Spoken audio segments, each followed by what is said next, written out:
Glove for your Nintendo Entertainment System. Now you and the games are one.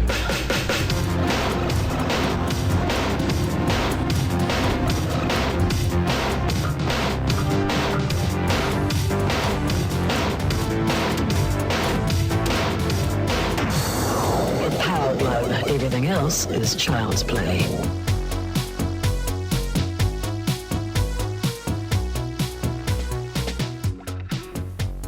Hello and welcome to another small step back through time with ReplayRetro, as we take a look at a controller that tried to make a giant leap forwards. I'm Matt, and today we're reaching into the game with the Power Glove. Now, love it or hate it, you'll definitely have heard of this classic piece of 80s nostalgia for Nintendo's home consoles, the Famicom and Nintendo Entertainment System.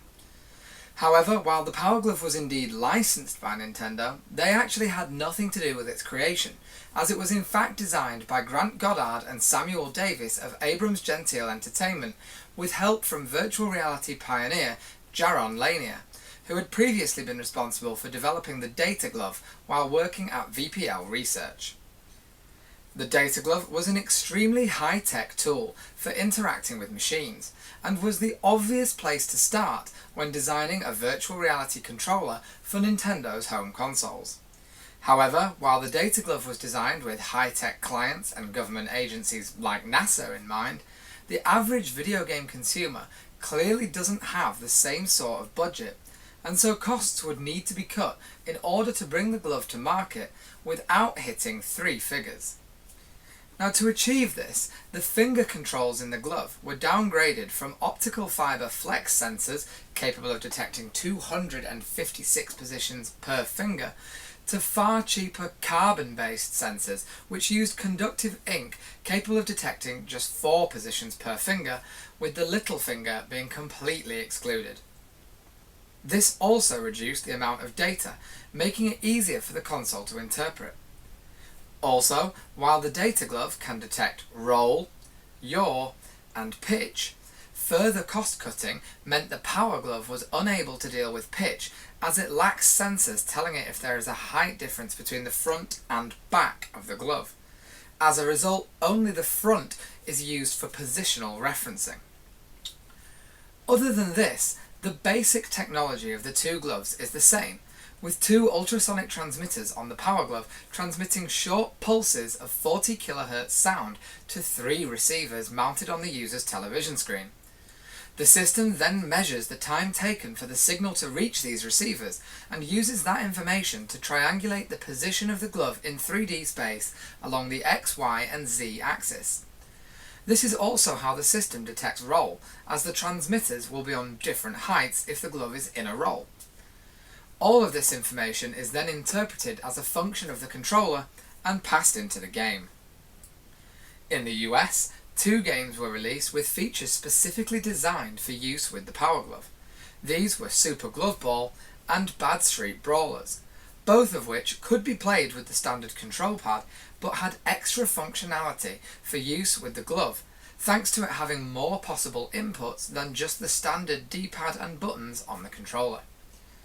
Non-glove specific games were also supported via the use of codes which program the glove for certain types of game, with 14 programs included as standard and others being added via the use of special functionality on Power Glove game cartridges, such as a special program for Joust which was included on the Bad Street Brawlers cartridge. The glove was released in 1989 for around $75 by Mattel in the US and PAX in Japan, and was hyped well by a solid marketing effort which included a now iconic scene in the December 1989 movie The Wizard starring Fred Savage, where the character Lucas Barton uses the glove before uttering the words which haunt the glove to this day. I love the Power Glove. It's so bad. But is the glove really bad? Or is it just bad? Let's find out. Here then you can see the basic contents of what comes in the Power Glove box, and you can see that mine is the PAX version for the Famicom, and that's purely because I find that there are more PAX versions on the market in better condition. Probably due to the lower sales over there, I'm not entirely sure. But I found I could get a very good price for a very high quality new in-box system by going via Japan. And so that's what I have. You can see the glove itself is marked as PAX and for Famicom, as it will not work on a NES system, either a PAL one or an American one. It just won't work.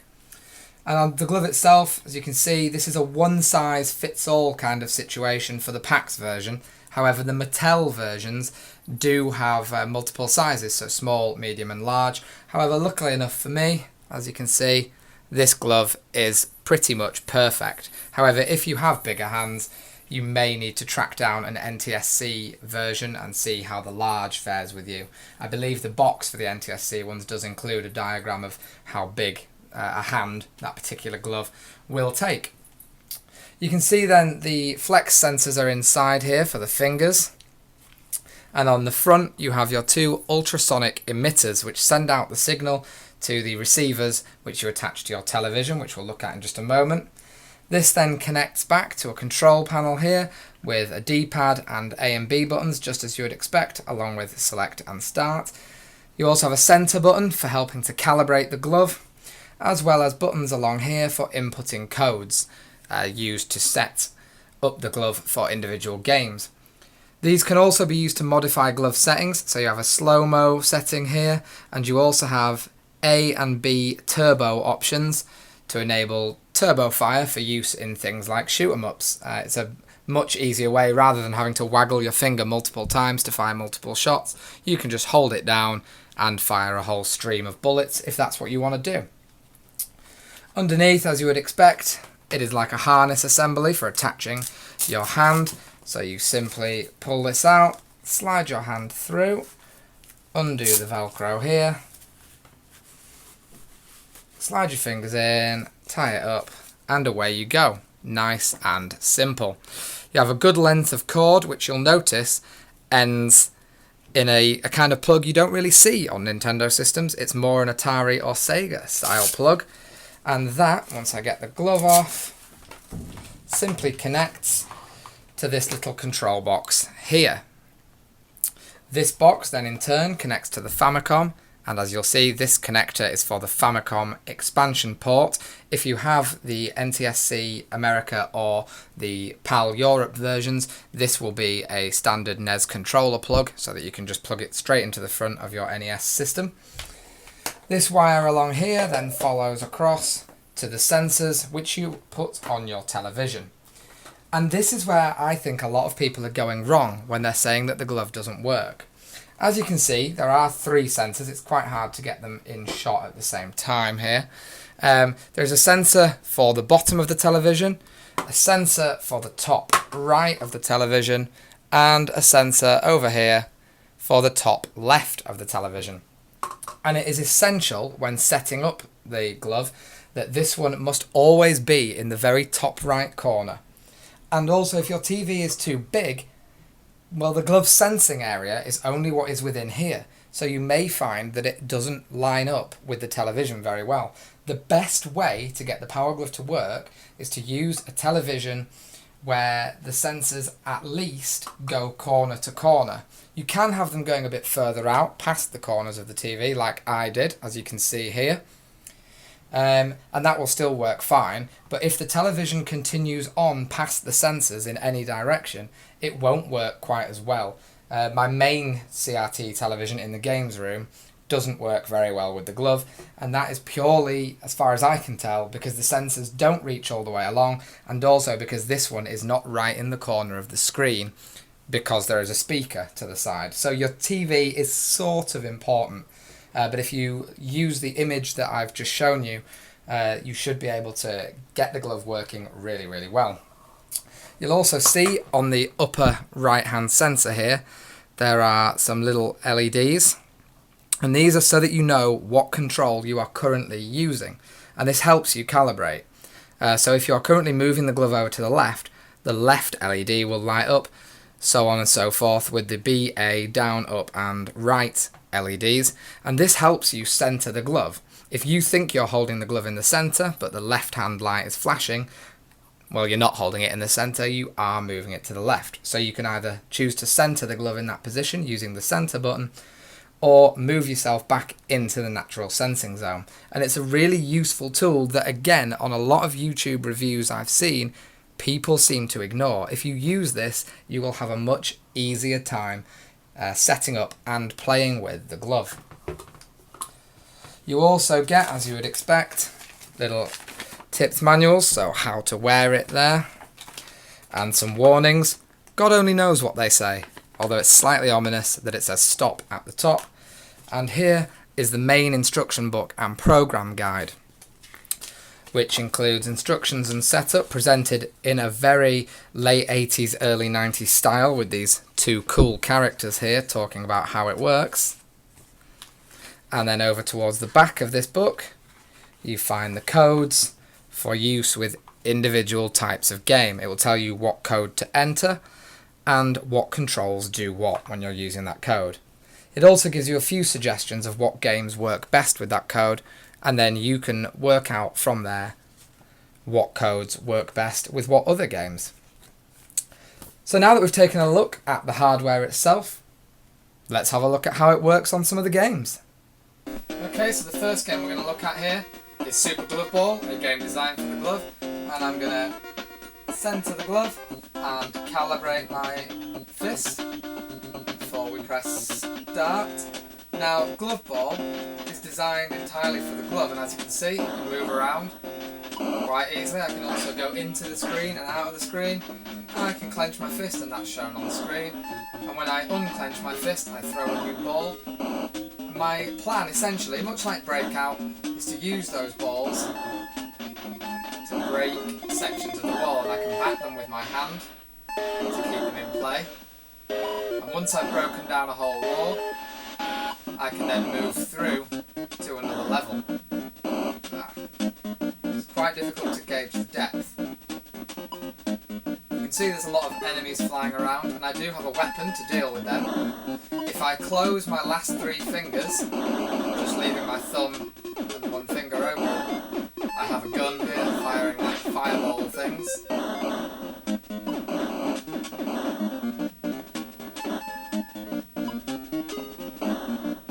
I hit the question marks in the floor, there you go, that's a super. Now wow, that super ball is running. Run out of fireballs there. There's a lot of arm strain involved in these games, which is why I am supporting my arm.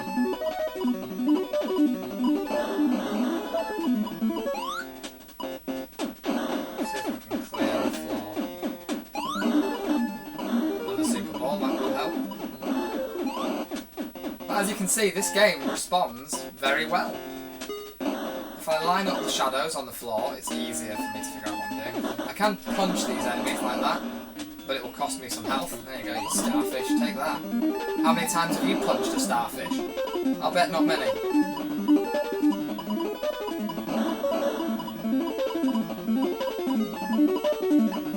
I can also punch the ball to make it go faster, though it is quite a difficult manoeuvre. I can also grab the ball like that and throw it somewhere else.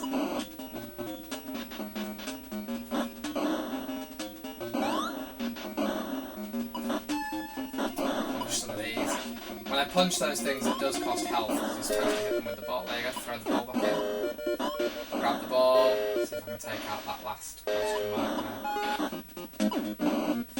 I'll use my gun. I can't quite hit it.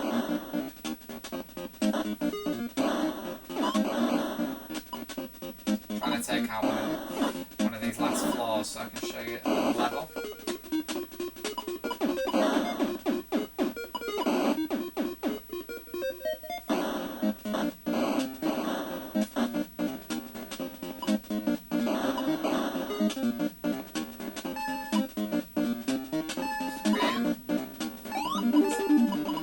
There we go, so take it on, one more tile. Damn it! Didn't see that last tile.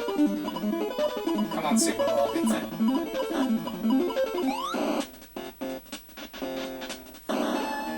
There we go, so now that that floor is out, you can see there's an arrow pointing down. I simply move the glove down and press select, and we reach another level. There are bosses, as you would expect. And as you can see, the glove is tracking perfectly well here. Everything I want it to doing, it is doing. I can happily catch the ball.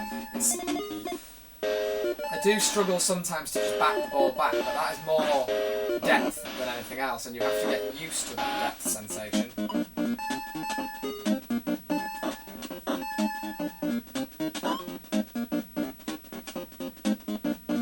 So that is Super Glove Ball by Mattel, a game designed entirely for use with the glove.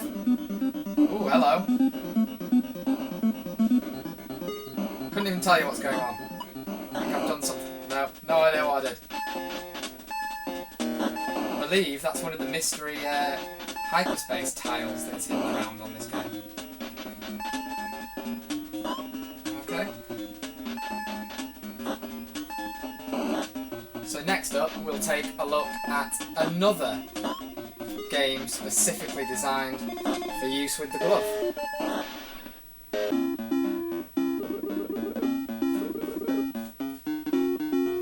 So this is Bad Street Brawlers, and once again I've just calibrated the glove here. You can see that you can test out your moves in this little thing just before the stage. This is quite a difficult game and one that I'm struggling to get the hang of.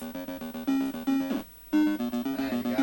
I'm sure I will get taken out of this game very, very easily. Can I do the edge? There you go.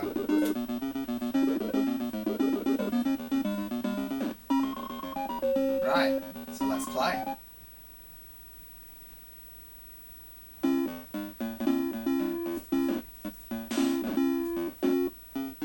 Just punched a dog. Not saying I agree with punching dogs.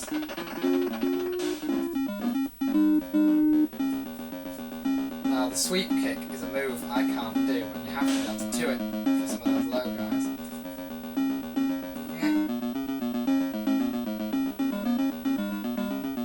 Let's just run away.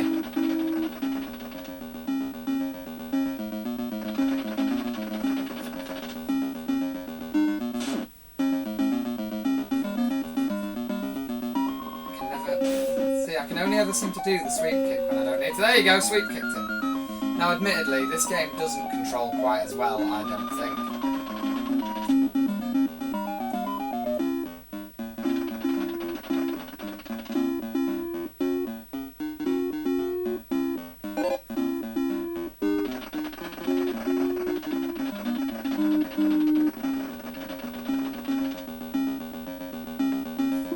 There we go, look at that. Beat him and took something off him.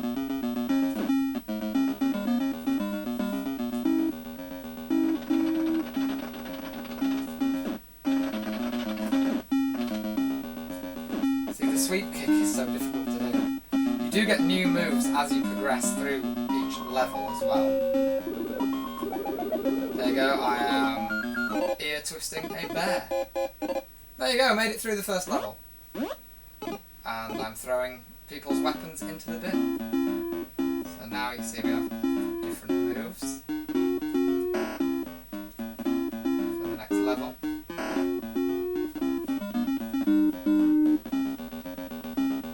Ooh, a high kick, look at that.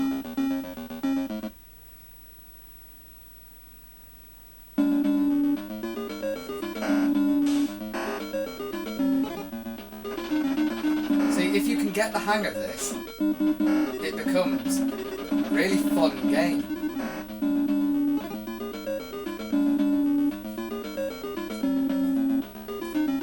Come here.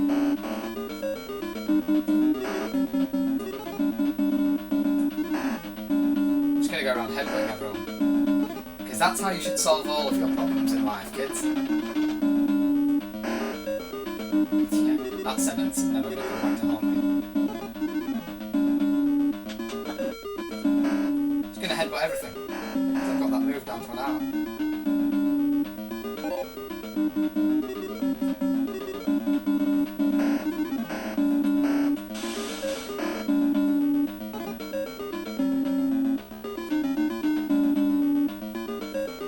Got that high kick in there.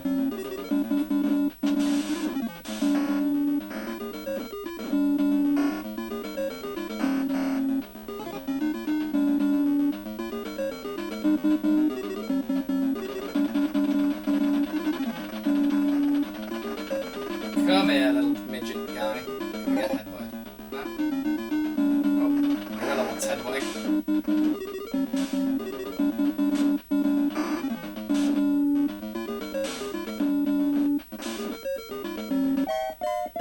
Ah, well.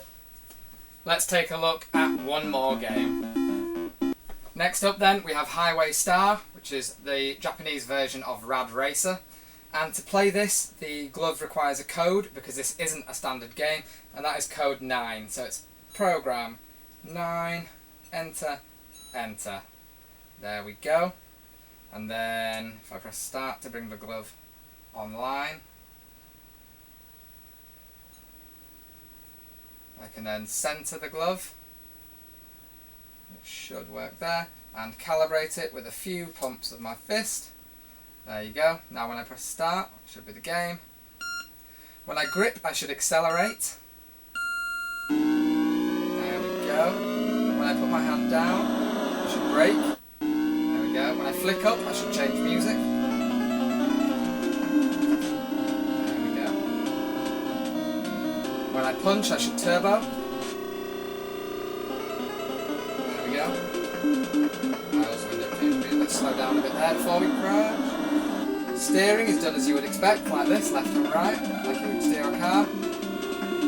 And to be honest, I never really enjoyed Rad Racer, but with the glove, I really do. It becomes a much more fun game. And again, the control is nice and accurate. I'm going to run out of time there though. Can we roll? Nearly. No, the control is nice and accurate, and I think personally the game works really well on the Power Glove. Let's go again.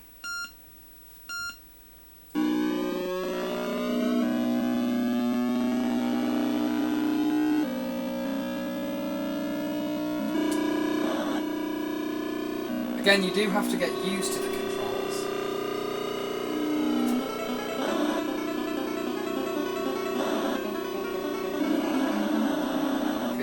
Control mechanic of the glove does change things, but once you get used to it, you can do really, really well.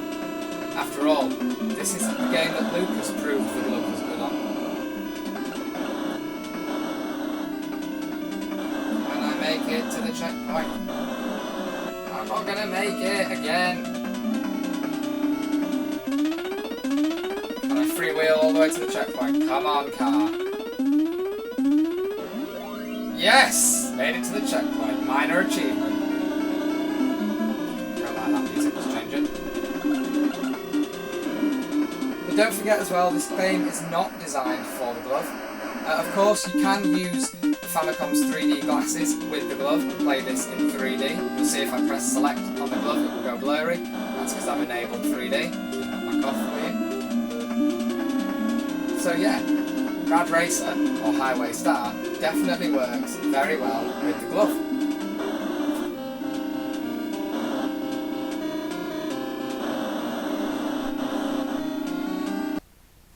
Three other Power Glove Gaming Series titles were planned for release, but unfortunately due to low sales they never saw the light of day, and as yet no unfinished ROMs or similar material has been found. These games were Glove Pilot, Glove Adventure, and The Terror of Tech Town. The latter of these titles was seen in the official Game Player's Power Glove VHS tape, and so must have been at least partially built, but is sadly nowhere to be found. In Japan, the situation is even worse, as even the original two glove games were never released there. Sales of the glove itself weren't terrible, with an estimated 100,000 sold in the US. But the lack of software in Japan crippled its sales there and led to PAX declaring bankruptcy. US software sales weren't exactly anything to shout about either, and that's what most likely led to the cancellation of the remaining titles. Since then, the glove has remained an icon of its era, with a version appearing in the 1991 Nightmare on Elm Street film Freddy's Dead: The Final Nightmare, with Freddy even quoting Nintendo by saying, "Now I'm playing with power." It also popped up in the 1992 Beethoven movie and has inspired 2 video game themed bands to name themselves after it. Sticking with the musical theme, a number of gloves are known to have been turned into instruments and musical control devices. Robot Chicken animator Dylan Markey even uses a heavily modified Bluetooth power glove to produce his stop-motion TV shows with greater ease than the equipment previously available on the market, proving that the glove is more than just a meme and an obscure pop culture reference. These days, motion-based gaming is all around us, thanks to the huge success of the Nintendo Wii. This laid the foundation for Microsoft's Kinect platform, and maybe even far more complex future systems such as the Oculus Rift and the Virtuix Omni. But if you take a look at the DNA of the Wii, it's easy to see the Power Glove as its closest relative. The truth is, all technology has to start somewhere, and for me at least, the Power Glove did a lot to prove the concept and lay the groundwork for the exciting technology of today and tomorrow.